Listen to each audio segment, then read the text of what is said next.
Good afternoon, everybody.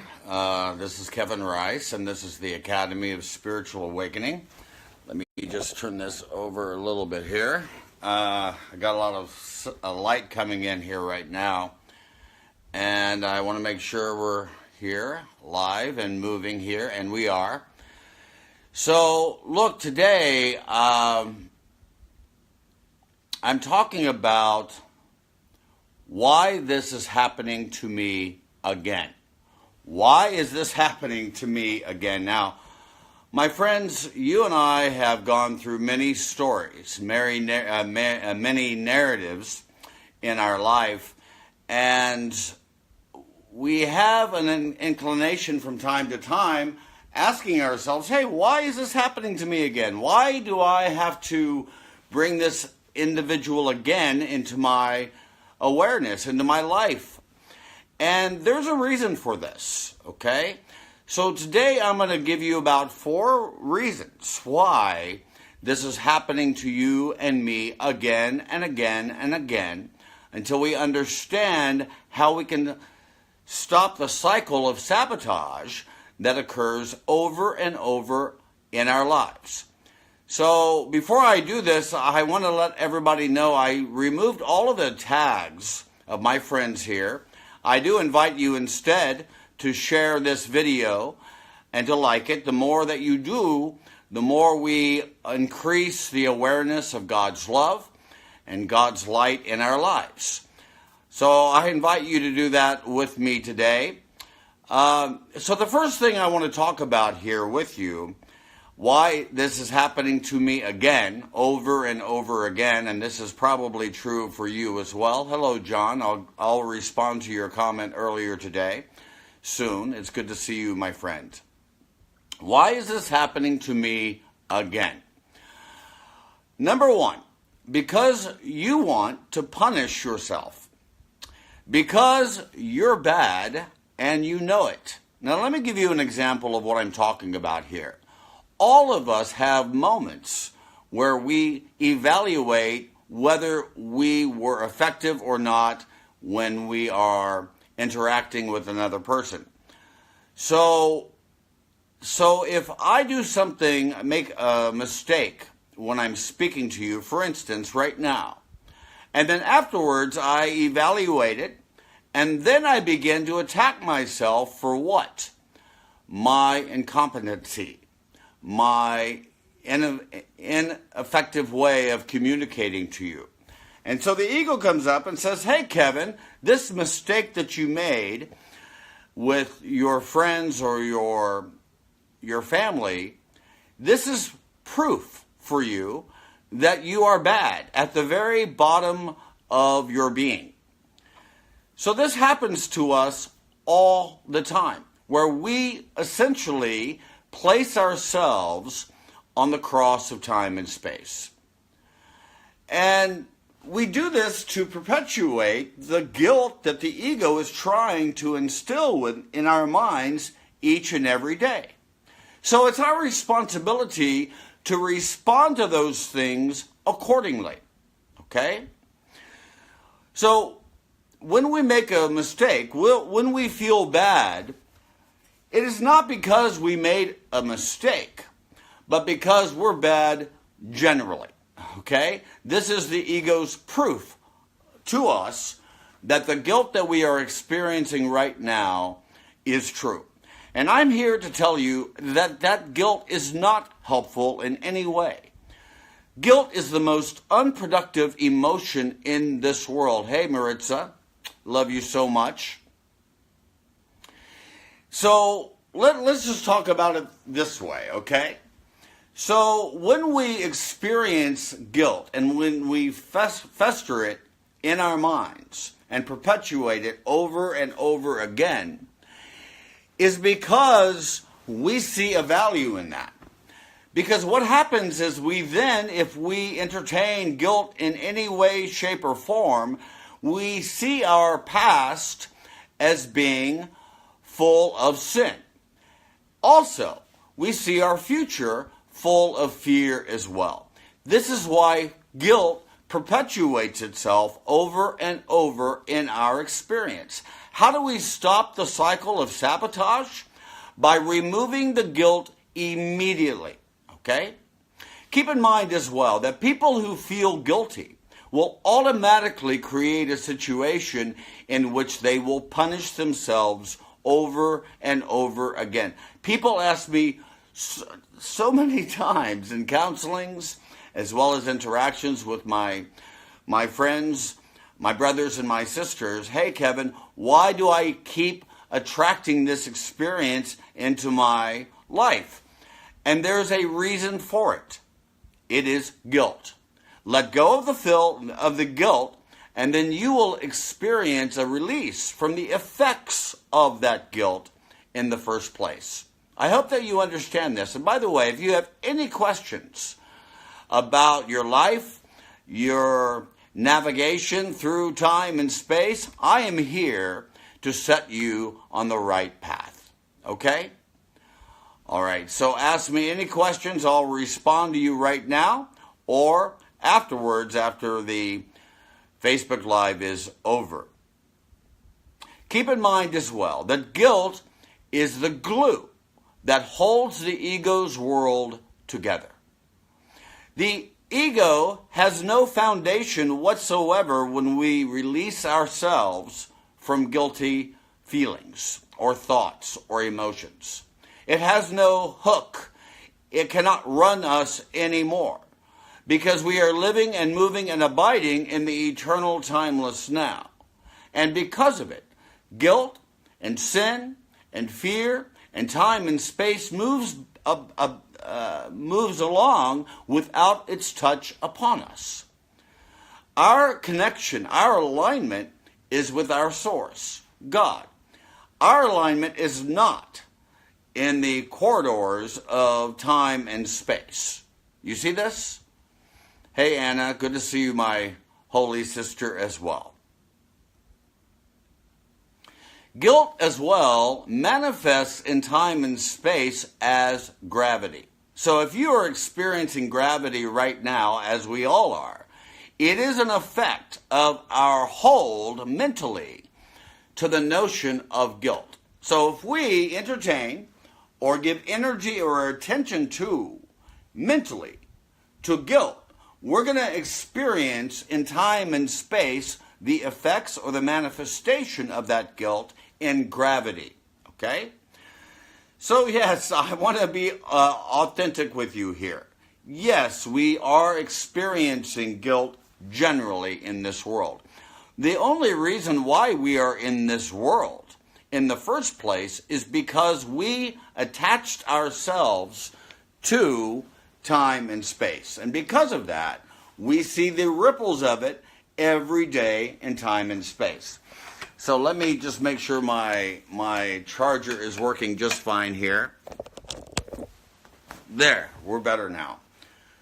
So how do I rid myself then of this guilt? Okay, mentally here. And by the way, my behavior and my experience in time and space will alter because of that shift in perception, by the way. So the first way that we can rid of ourselves of that guilt is stop projecting what's happening here externally. In other words, it's a way of not denying what we ourselves have collectively and individually created in time and space. Hey, Marilyn. Good to see you, my holy sister. I hope to see you soon. So, missiles or projectiles are the physical manifestation of projecting guilt upon another, okay?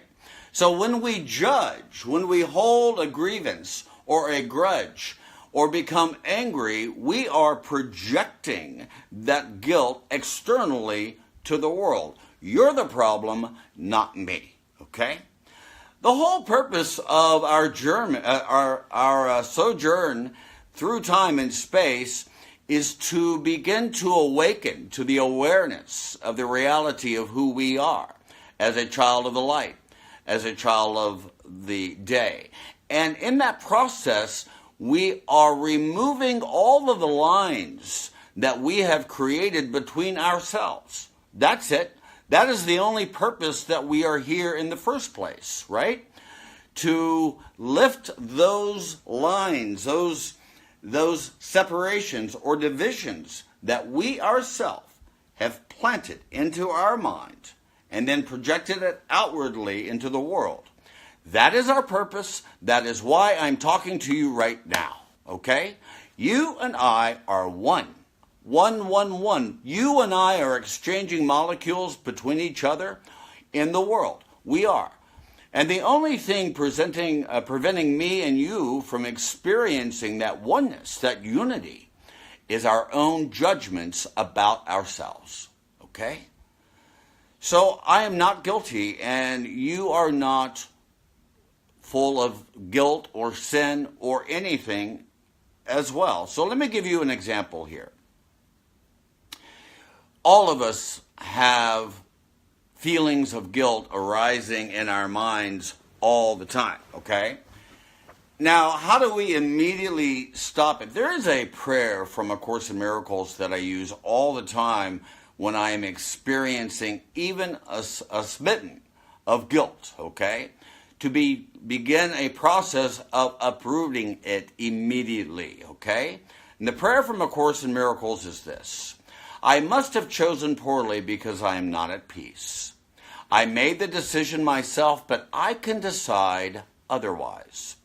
I want to decide otherwise because I want to be at peace. I do not feel guilty because the Holy Spirit will undo all of the consequences of my wrong choice if I let Him. And I choose to let Him by allowing Him to decide for God for me. Now, my friends, I have done this numerous times in my life, and every time I insert that thought, that prayer into my mind, time and space begins to collapse. And what will replace it is the miracle itself. What is a miracle? A miracle is a shift in perception from a fearful or guilty way of looking at the world or ourselves, and to shift our perception, which is awesome and powerful, to seeing the world from a place of love, from a place of compassion, from a place of innocence, by allowing things that are happening in time and space to unfold in its own time and in its own way. So basically, I am removing myself from that experience by stepping back and allowing the light within me to dictate how I'm going to operate myself, this physical device I use to communicate, in a different way. Okay, so I just talked briefly, previously with you about when we judge or hold a grievance or a grudge or to become angry, we in that moment are projecting that guilt upon other people, thinking that the source of my discomfort is coming externally as opposed to internally. Hey, Richard, good you see my friend. We are experiencing oneness, as you say there. So if you believe that grievance and holding a grudge has value or meaning in this world, then first you believe that you have been attacked, okay? Secondly, that attack is justified. And that third, that you are in no way responsible for the suffering that you are experiencing right now. That is what projection is all about. Hey, I'm being attacked right now. Look, you never respond to anything directly. You only respond to your interpretation of it. If you believe that you are attacked, it is because you identify yourself with the interpretation that you are able to be a victim of this world. That you can be attacked by anything in time and space. Look, you are as God created you and not what you made of yourself. That is the whole process of enlightenment, is to recognize that what I have created myself egoically is something that I produced myself, but I can undo it. In other words, from A Course in Miracles, I have done this thing, and it is this that I would undo. All of the suffering, all of the sadness that we are experiencing right now is a production of what's happening mentally right here. Okay? I hope that you all get this here. If you have any questions here, I'm here for you as well. All that I'm talking to you today is about a small shift in perception. Okay? Hey, Daria, good to see you.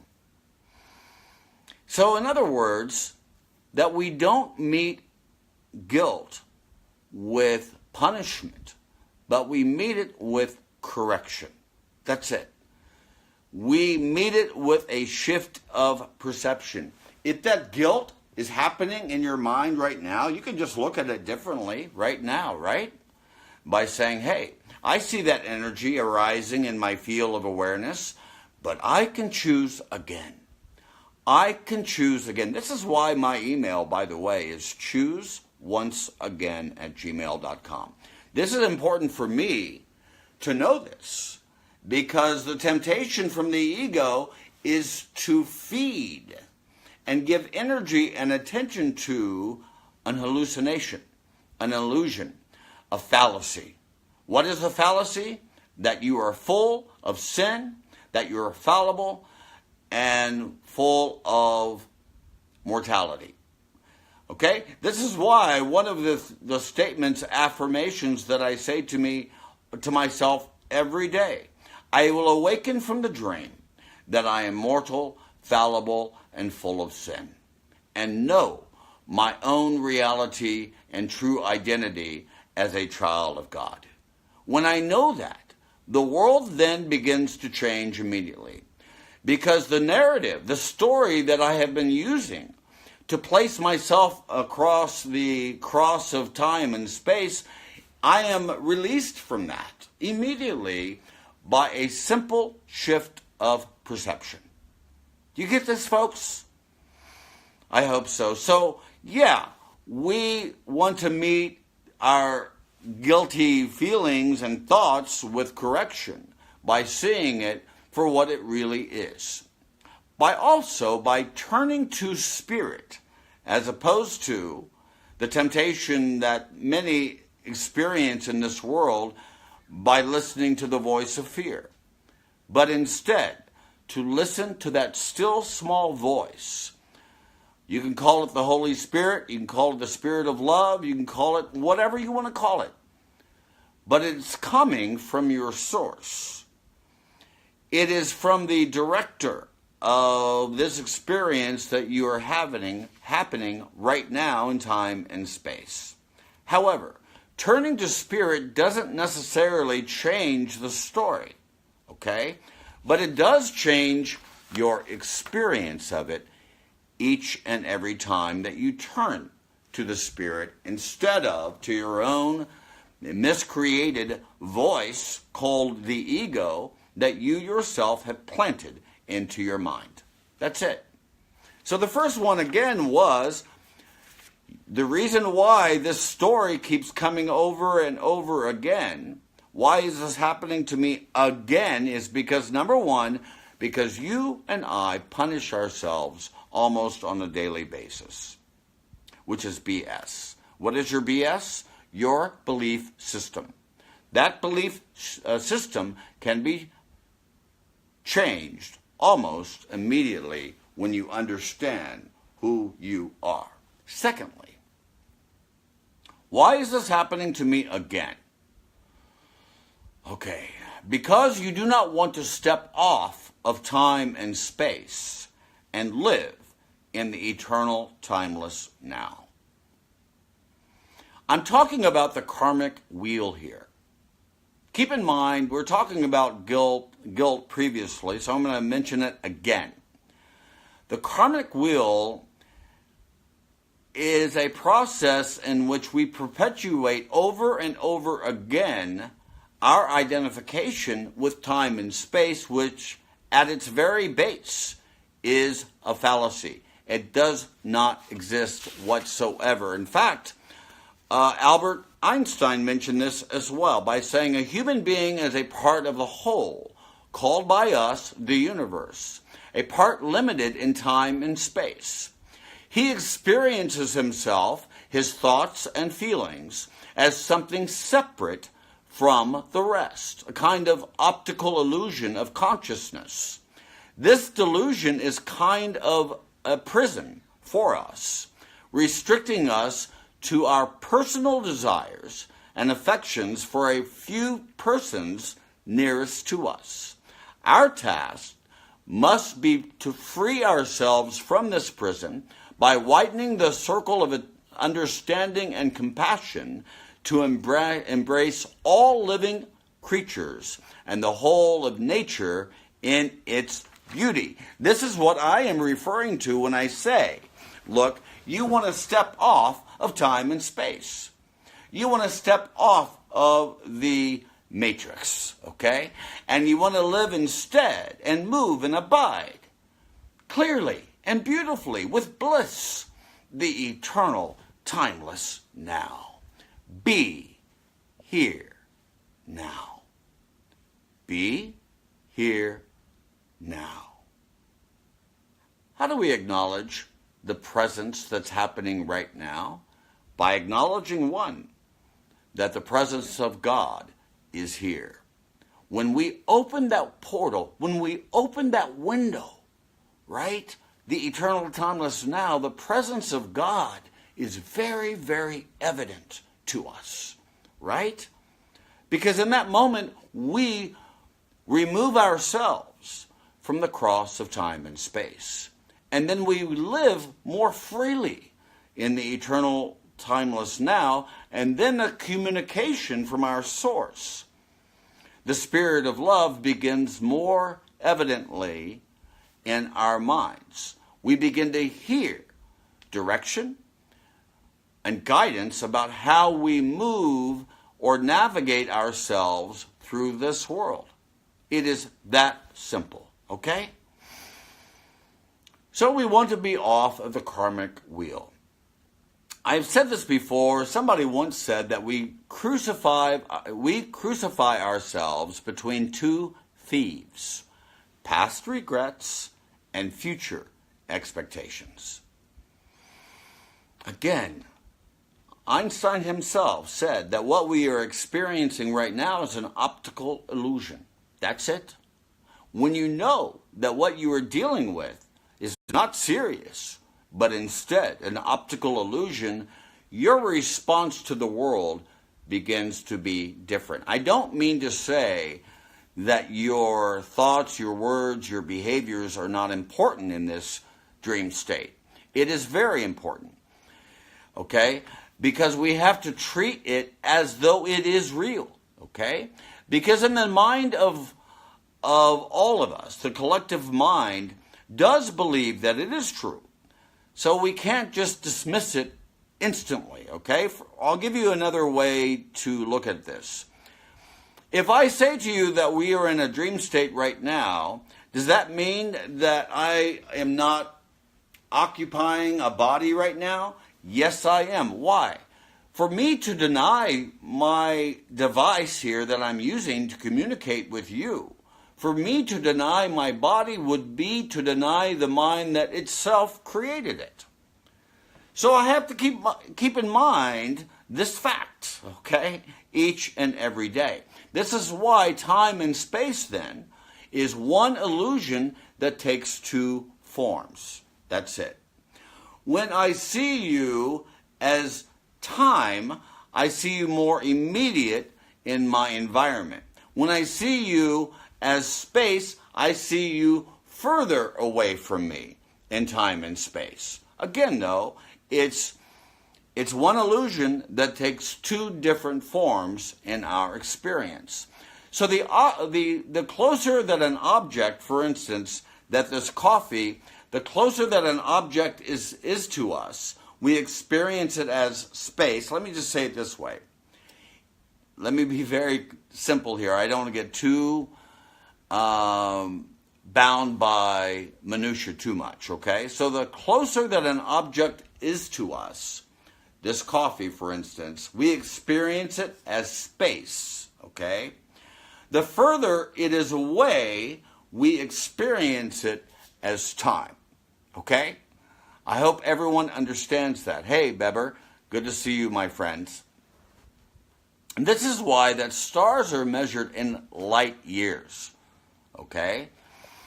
Keep in mind as well that our concern is not with time and space, but rather with our misuse of psychological time.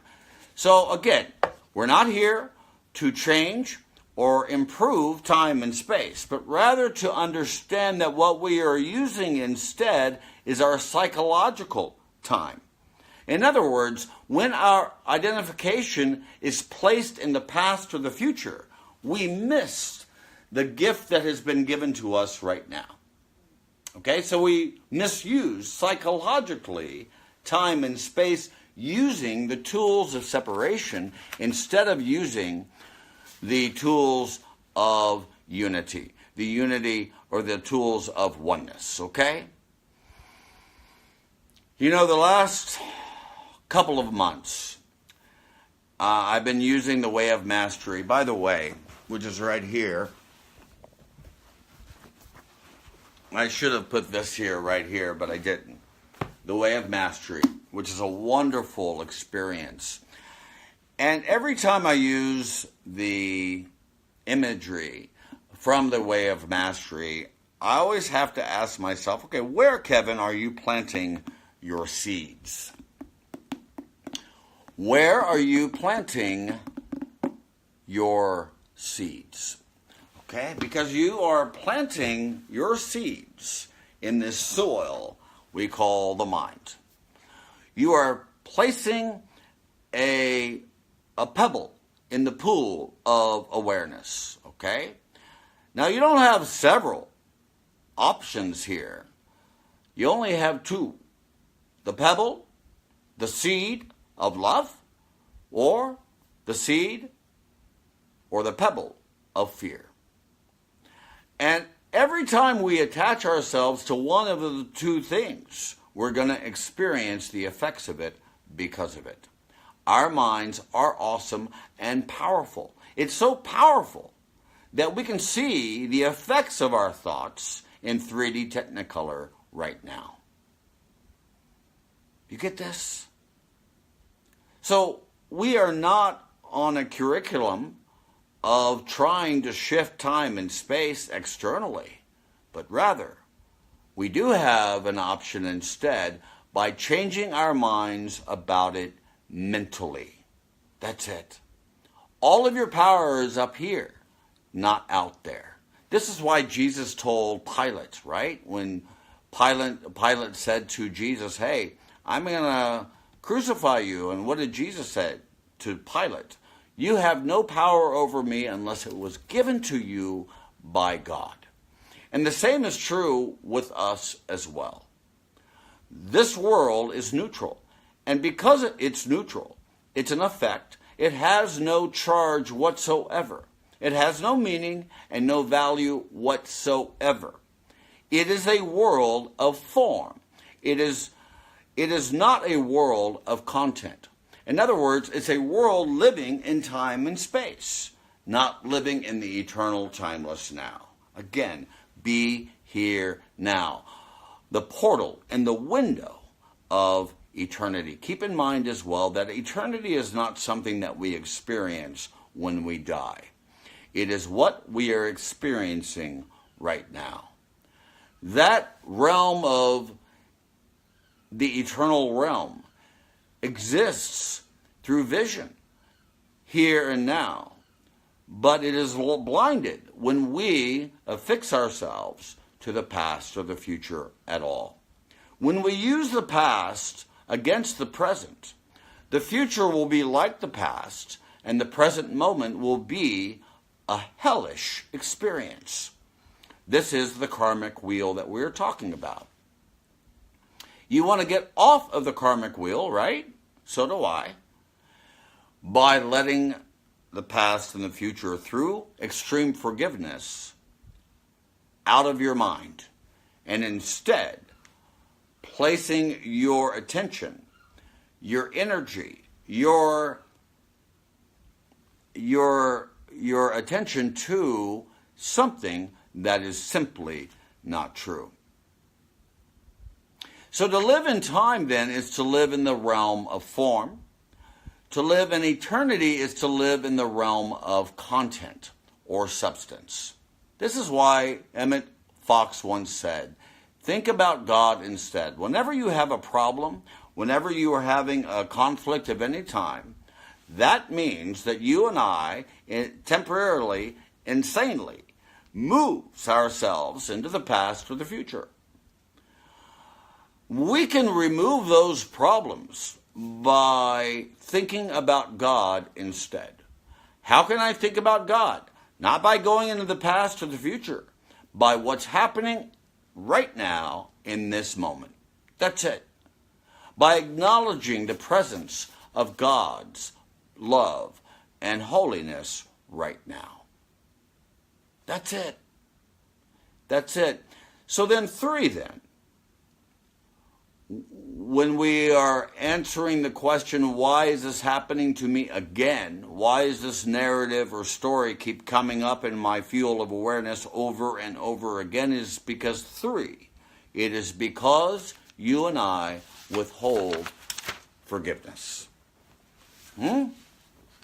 We withhold forgiveness. A Course in Miracles says, and by the way, I just put this on Facebook this morning. It was the first thing I thought about as I saw an energy arising in my field of awareness of judgment, right? Of another person, right? And then I had to remember from A Course in Miracles that the alertness of your ego to the errors of other egos is not the kind of vigilance the Holy Spirit would have us to maintain. Okay? That's too small for us. We can do better, okay? Hey, Tim, good to see you, my friend. I miss you, by the way.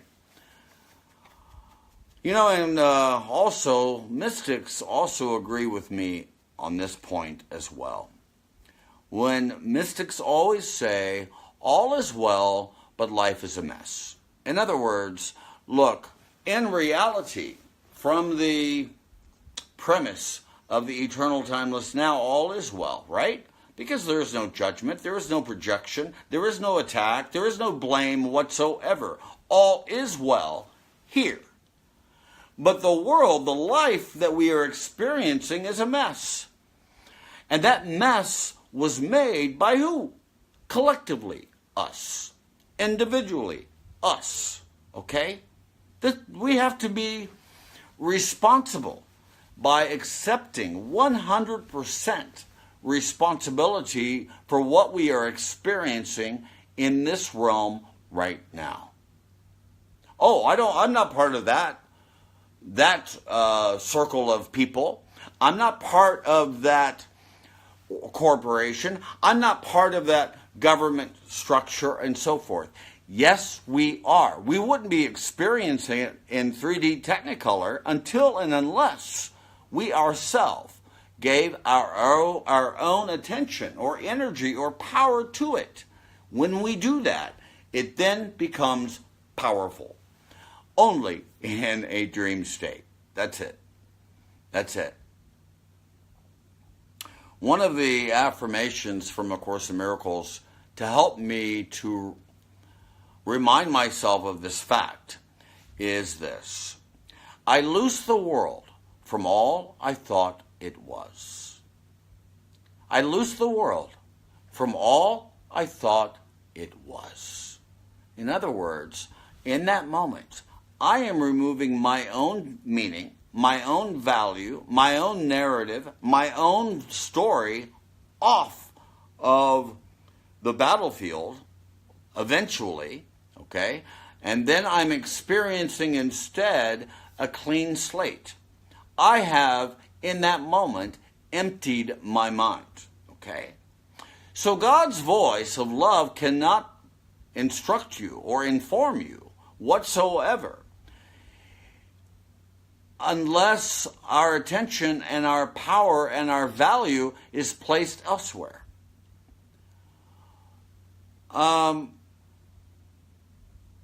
This is why forgiveness is so important. This is why Jesus repeatedly conveyed to us many, many times, forgive your brothers and sisters many, many times. And when you do that, when I do that, we are no longer run by the past and the future. We are no longer hooked by a continuum we call time and space, which is an optical illusion. Then we begin to have an experience instead of love. Okay, we have a question here from Maritza here. Maritza says, so when someone purposely attacks you, how do you process your experience at that moment? Number one, and I've mentioned this also previously, that when you say attack, then what you are interacting with in that moment is your interpretation of what is happening there, okay? So in other words, that you or I are using the tools of the past or the future to evaluate our brothers and sisters. By the way, that itself is an attack. So again, we have to look at the whole notion of attack, okay? So let's do this here. That means that Kevin Rice has to, if I feel I am attacked by anything, first of the thing, the default is, Kevin, have you ever attacked anybody? Huh? Have you ever felt a victim of this world? Okay, if I have those thoughts, and if those thoughts become reality in my mind, then because of that cause and effect relationship, I'm going to have an experience in time and space that looks like attack. You see this? You say, how do I respond to what I perceive to be an attack? Yes, it's real easy. That what I'm experiencing here is not an attack, but what I'm experiencing mentally is a call to love or a call to help, okay? Because the inclination, if I don't think those things, I will immediately punish that individual and I will engage upon a battlefield with them because of it. You see this? So I want to restate this many times. I have to take 100% responsibility for what is happening in time and space. Because something, on some level, not necessarily individually, but collectively, has subscribed to an illusion using the portal of the past and the future and not the portal of the eternal timeless now. So yes, you can have a response for what you perceive instantly as an attack. That correction occurs here. It does not occur here, behaviorally. Now, that does not mean that you should not run away from what is perceived to be a danger or an assault. Yeah, get out of it, okay, true, temporarily. But mentally, you have a response to give them a proper response using the vision of love instead of using the physical eyes, using the past and the future. I hope that answers your question, Maritza. And if you want me to make that a little bit more fuller in my explanation, I'm here for you as well. Hey, Chris, good to see you, my holy brother. So then, true forgiveness doesn't just benefit you when we do this, but it lifts the guilt that you placed upon your brother and your sister. That is what forgiveness does. You know, Joel Goldsmith once said, in Awakening Mystical Consciousness, said this: in the infinite way, our function is to immediately turn away from any and every problem that presents itself to us. Our function in this message is not in the area of improving matter. Our function is the attainment of the awareness of the presence of God. The realization of God's omnipresence is our goal. When we rest in the inner realization of our spiritual identity as the only law, the only life, and the only reality, this is how we behold the dissolving of all illusory problems that present themselves to us, not by trying to remove them, but by knowing that they are not there. Look, I almost today was going to mention to you a Hawaiian ritual called Ho'oponopono. I'll probably do that next week or the week after. How it relates, by the way, to A Course in Miracles as the way of mastery as well.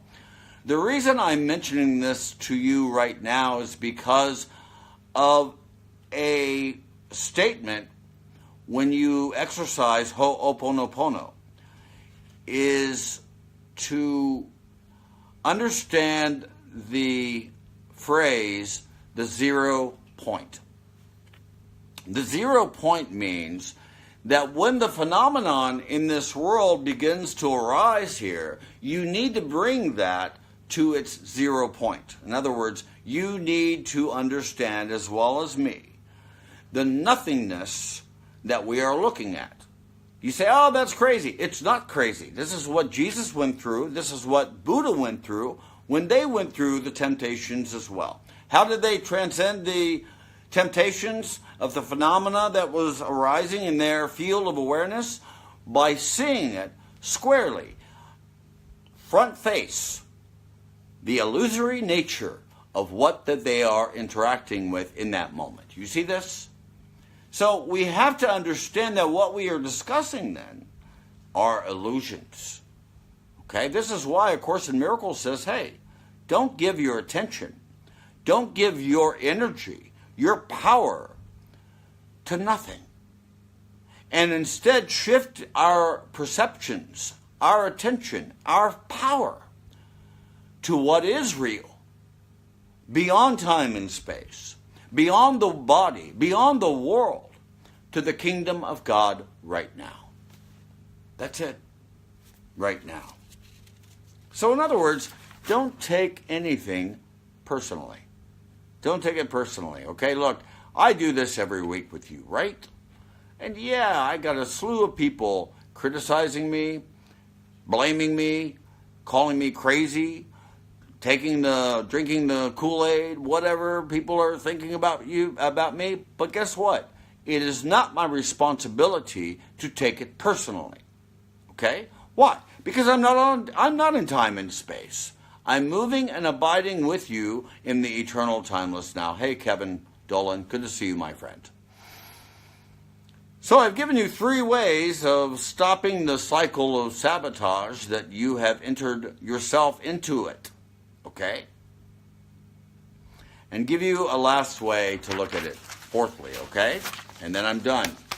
And because I didn't tag anybody here, that way I'm going to just share this Facebook to groups and communities here as well. I didn't want to be discourteous to anybody who I have tagged you by your permission in the past. But my inclination was to remove the tags and to invite people instead to share this video. If it is effective to you, it can be effective to the world as well.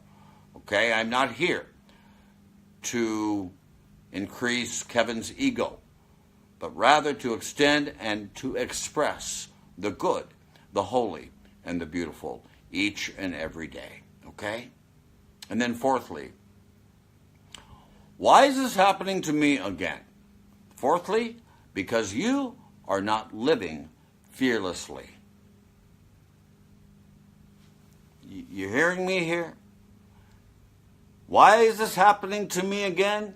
It is because you or I are not living fearlessly. Okay? My goodness. I mentioned as well the temptations that Buddha and Jesus went through themselves, okay? And the reason why they were transcended those temptations is by removing themselves from the notion of fear. What is fear? Fear is the acronym for false evidence appearing real. Again, I'm mentioning the temptations of Jesus and Buddha. So all that they were interacting with was not reality, was not seriousness at all, but rather interacting with an hallucination, a phenomenon. What is a phenomenon? A phenomenon is an entity or a being that sees themselves as a subject that is separate from an object or separate from the world entirely. That is what phenomenon is. This is what Jesus and Buddha had to interact with and transcend immediately, was the phenomenon that they were watching in that moment. And the same opportunity has been given to us as well. Okay? To bring a phenomenon, an hallucination, to 0 point. It is what Jesus called as well with Peter. Upon this rock, I will build my kingdom, my church. What does that mean? The 0 point. That you bring the phenomenon that you are interacting with through forgiveness to 0. 0, 0, 0. Now, if you use Ho'oponopono, for instance, you would go it this way. You would respond to every phenomenon that is arising in your field of awareness by saying, I love you, I thank you, forgive me, and I'm sorry. Not in that order. Let me say it again. I'm sorry, forgive me, I love you, and thank you. That is how we bring the phenomenon to 0 point. The reason why is because we no longer in that moment are projecting what's happening inwardly, outwardly. We stop it. By owning the whole process or the phenomenon that is arising in our field of awareness immediately, by stopping it immediately. I'm sorry. I'm sorry that I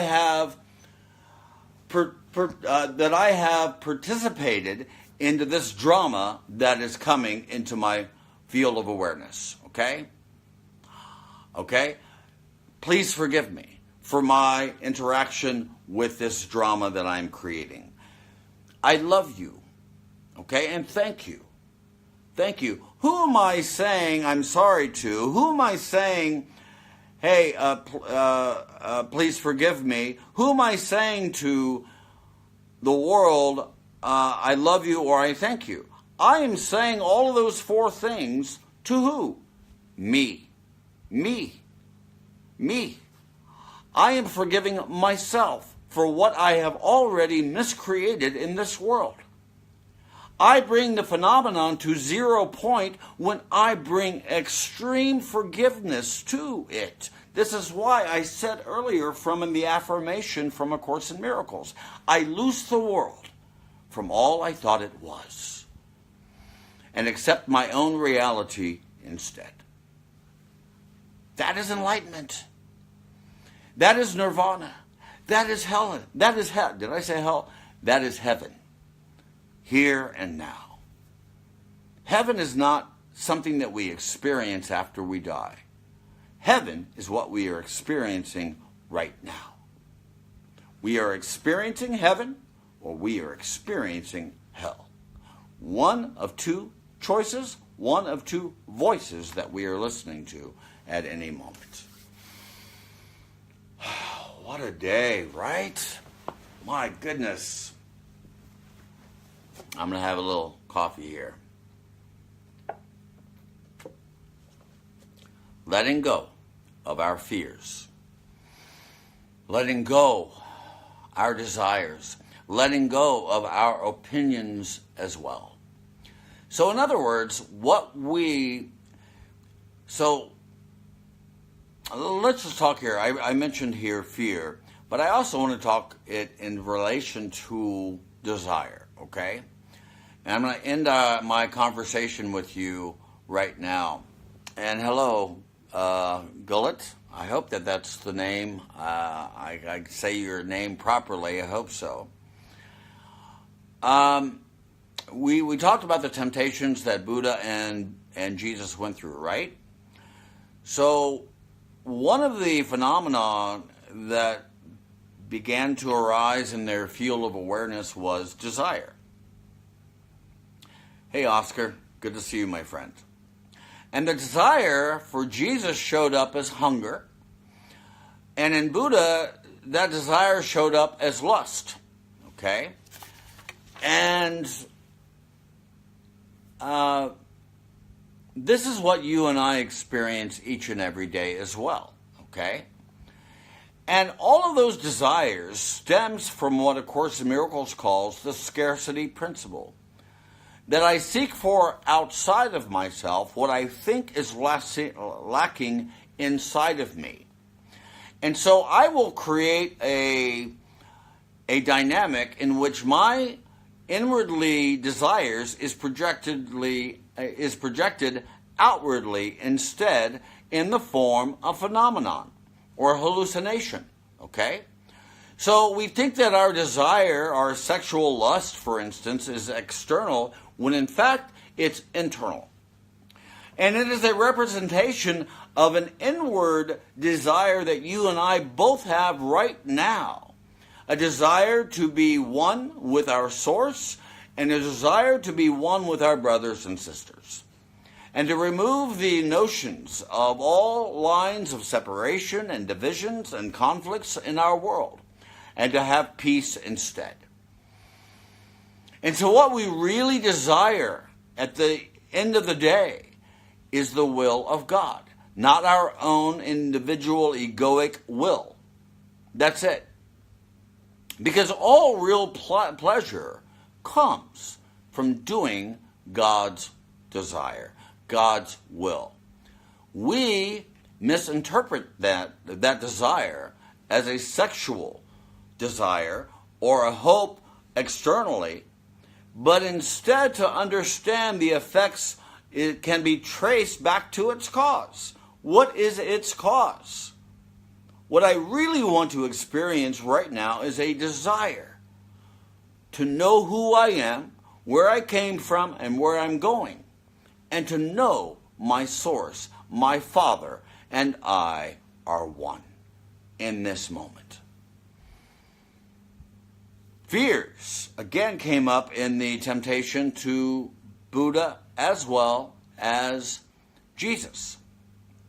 The tempter placed Jesus upon a precipice,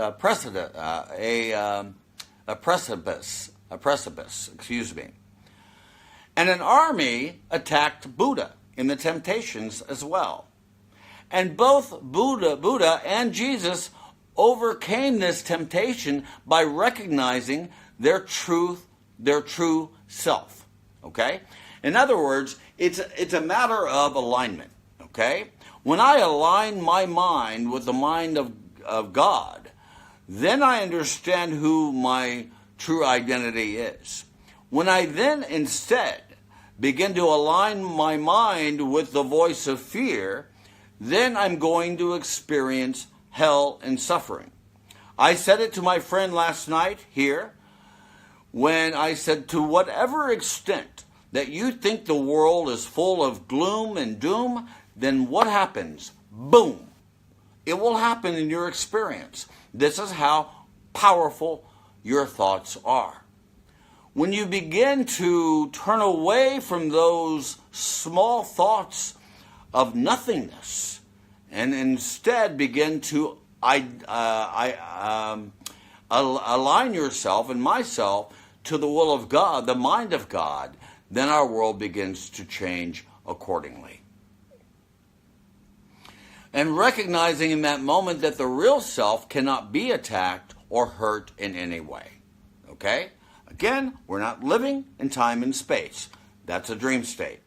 We are instead, in reality, living and moving in the eternal timeless now. And when we do that, to whatever extent that we do that, oh my God, our dream of suffering begins to change to a dream of happiness, a dream of love, a dream of joy, a dream of bliss.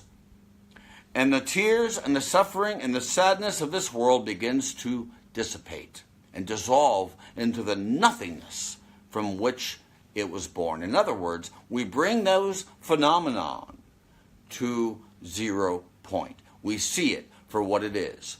Nothing, nothing, nothing. And then we move forward. In time and space, we're going to see our tomorrows to be changed to reflect our mental change that is occurring right now. And then opinions was the third thing that Jesus and Buddha went through as well. The tempter offered Jesus rulership over everything in the world. The tempter offered Buddha his father's place as heir to the throne. And essentially what is happening there is the urge from the tempter to make the world into something that it is not.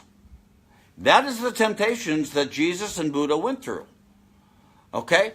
This notion that the world is not acceptable as it is, and so it's my job to change the world, to change reality by seeing how it should be, as opposed to accepting what it is right now. In other words, in those moments, Jesus and Buddha had a temptation to try to become the author of their own reality instead of accepting the reality that they were experiencing right now. Do y'all get this, folks? I hope so. I hope so. And I want to restate this as well. This is why Jesus said to Pilate, when Pilate said to him, hey, I can destroy you, Jesus said, you have no power unless it was given to you by God. In other words, in that moment, Jesus had a way of knowing who he was. That's it.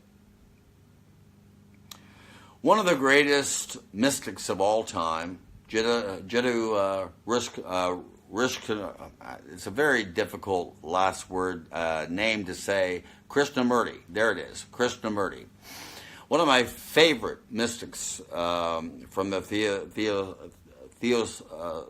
Theosophical Society. That's a very difficult word as well, but I'm doing just fine. He says this one time. We are going to discuss this morning the dissolution of the Order of the Star, which was he part of it as well. Many people will be delighted and others will be sad.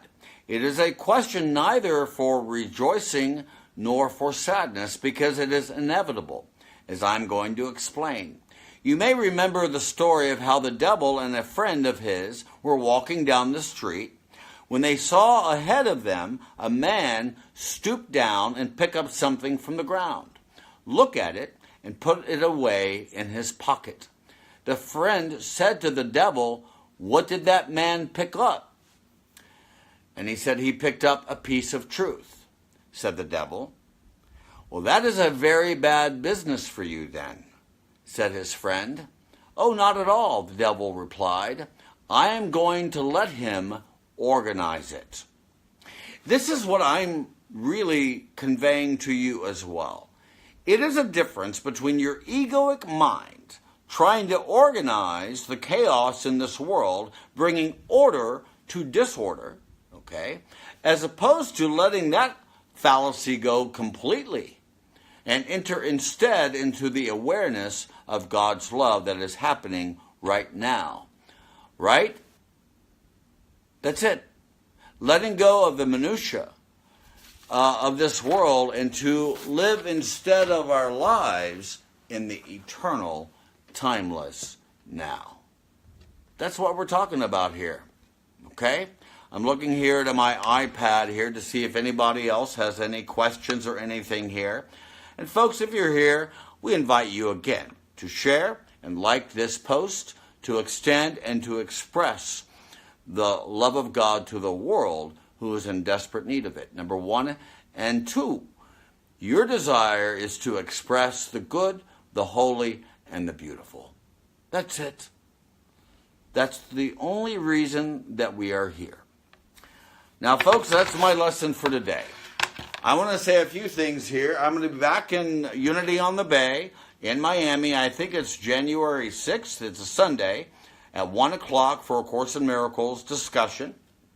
And we'll giving you the details of this soon by email. Also, again, I want to restate my appreciation for your donations and your love and your support of the Academy of Spiritual Awakening as we are extending the love of God to the world. This is what we do each and every day. I'm here to respond to you each and every day and to be as responsive and connection with you as I could possibly convey to you each and every day. And if no one has told you today that they love you, allow me to be the first. I love you so much, and you are pure light.